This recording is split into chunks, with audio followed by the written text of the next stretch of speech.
اللہم صلی علی سیدنا محمد وعلی آل سیدنا محمد وبارک وسلم۔ Daily Islamic network YouTube channel پر آپ سب کو خوش آمدید۔ رمضان المبارک 2024،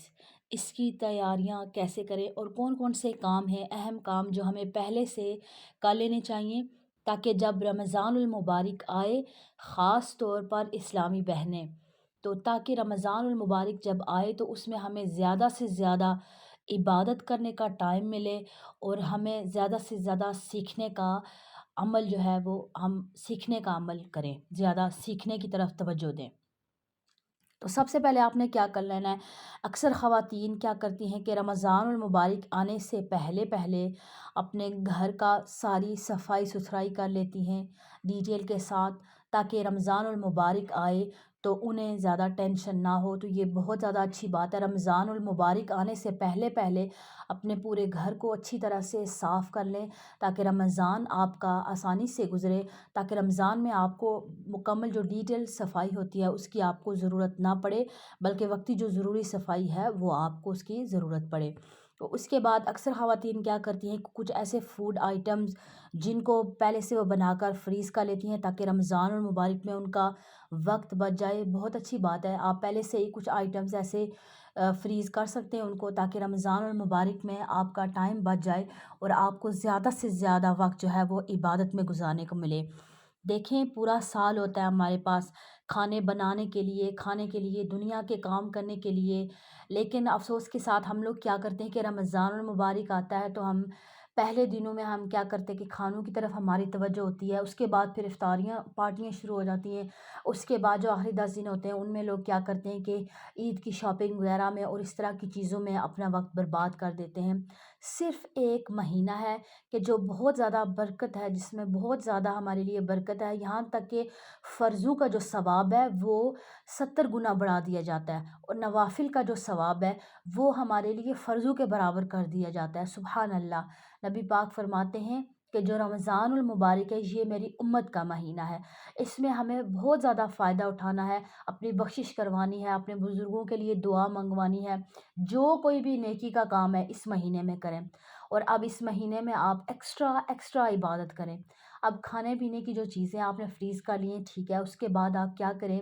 کہ جو اپنا وقت ہے زیادہ سے زیادہ، اور جو گھر والے لوگ ہیں وہ بھی اپنی خواتین کو سپورٹ کریں کہ مختلف طرح کی ڈشز کی ڈیمانڈز نہ کریں، آپ سادہ کھانا بنائیں تاکہ آپ کی سحری اور افطاری میں جو آپ کا ٹائم ہے وہ ان کا بچ جائے۔ بیچاری کیا کرتی ہیں کہ ظہر کی نماز پڑھتی ہیں اور کچن میں چلی جاتی ہیں، آج اس بچے نے یہ فرمائش کی ہے، آج فلاں بچے نے یہ فرمائش کی ہے، فلاں بہن نے یہ فرمائش کر دی ہے، تو وہ طرح طرح کی بیچاری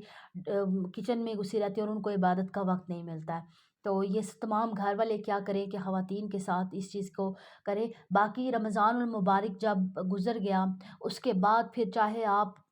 کھانے بنائیں، چاہے آپ مختلف طرح کی ڈشز ٹرائی کریں، چاہے آپ پارٹیاں کریں، چاہے شاپنگز میں ٹائم ضائع کریں، لیکن صرف رمضان المبارک کا مہینہ ہے جو ہمارے لیے بہت زیادہ برکتوں کا حامل ہے۔ تو اس میں آپ نے ایک شیڈیول بنا لینا ہے تاکہ آپ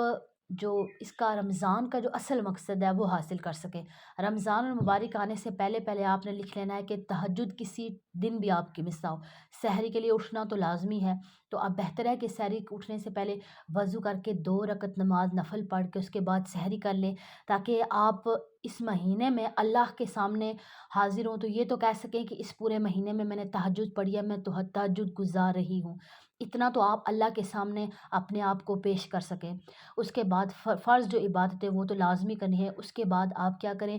دن کو آپ نے کوئی کھانا نہیں بنانا ہوتا ہے، کوئی کسی کے لیے لنچ نہیں بنانا ہوتا ہے، کوئی کسی کے لیے چائے وغیرہ نہیں بنانی، کچھ بھی نہیں، وہ آپ کا ٹائم آپ کے پاس ایزی ہوتا ہے، اس میں آپ قرآن پاک کی تلاوت کریں۔ ہاں، اگر جب آپ کھانا بنا رہے ہیں اس میں ذکر و اذکار جو آپ کا تسبیحات آپ نے پڑھنی ہے، وہ تسبیحات آپ جب آپ سحری اور افطاری بنائیں اس میں جو آپ کا ٹائم لگے گا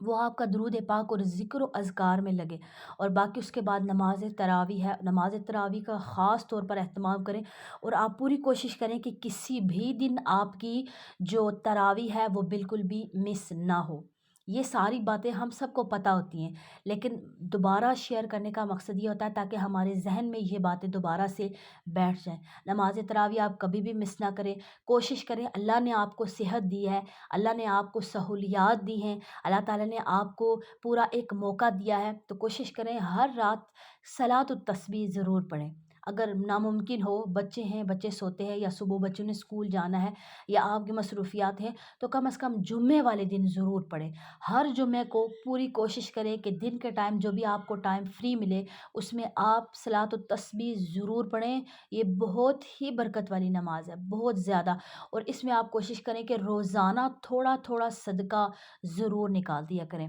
روزانہ صدقہ نکال دیا کریں۔ اس سے یہ ہوگا کہ رمضان المبارک میں دیا ہوا جو صدقہ ہوگا، جو بھی آپ کا عمل ہوگا، اس کا ثواب اللہ تعالیٰ بڑھا دیتا ہے، بڑھا کر آپ کو دیتا ہے۔ اور ایک اور چیز جو میں آپ کے ساتھ شیئر کروں، نوافل جب پڑھتے ہیں تو نوافل سے اب بہتر ہے کہ آپ جو پرانی آپ کی نمازیں ہیں،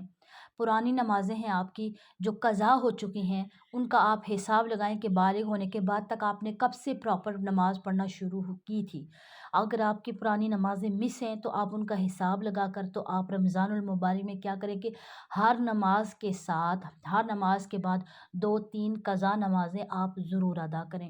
فجر کی نماز وہ تو بہت مختصر ہے، اس میں آپ کیا کریں کہ فجر کی نماز میں اگر ٹائم ہے تو فجر کی نماز سے پہلے پہلے آپ کیا کریں کہ 2-4 آپ قضا نمازیں پڑھ لیں۔ اسی طرح ظہر کے ساتھ بھی آپ کیا کریں کہ 2-3 نمازیں قضا پڑھ لیں، یعنی قضا نمازوں میں صرف فرائض پڑھنے پڑتے ہیں۔ اسی طرح عصر کی نماز کے ساتھ آپ کیا کریں کہ 2-3 قضا نمازیں پڑھ لیں۔ اسی طرح مغرب کے ساتھ بھی اور عشاء کے ساتھ بھی۔ اب عشاء سے پہلے تراویح پڑھنی ہوتی ہے، تراویح جو ہے یہ صرف رمضان المبارک میں پڑھ سکتے ہیں، تو تراویح بالکل بھی مس نہ کریں، اس کا بہت زیادہ ثواب، بہت زیادہ ثواب ہے۔ تو مجھے امید ہے کہ آج کی ویڈیو میری آپ کو سمجھ میں آ گئی ہوگی، اور اللہ تعالیٰ ہم سب کو ان باتوں پر عمل کرنے کی توفیق عطا فرمائے۔ ویڈیو اچھی لگے تو باقی تمام بہنوں کے ساتھ بھی اس کو لازمی شیئر کریں۔ السلام علیکم ورحمۃ اللہ وبرکاتہ۔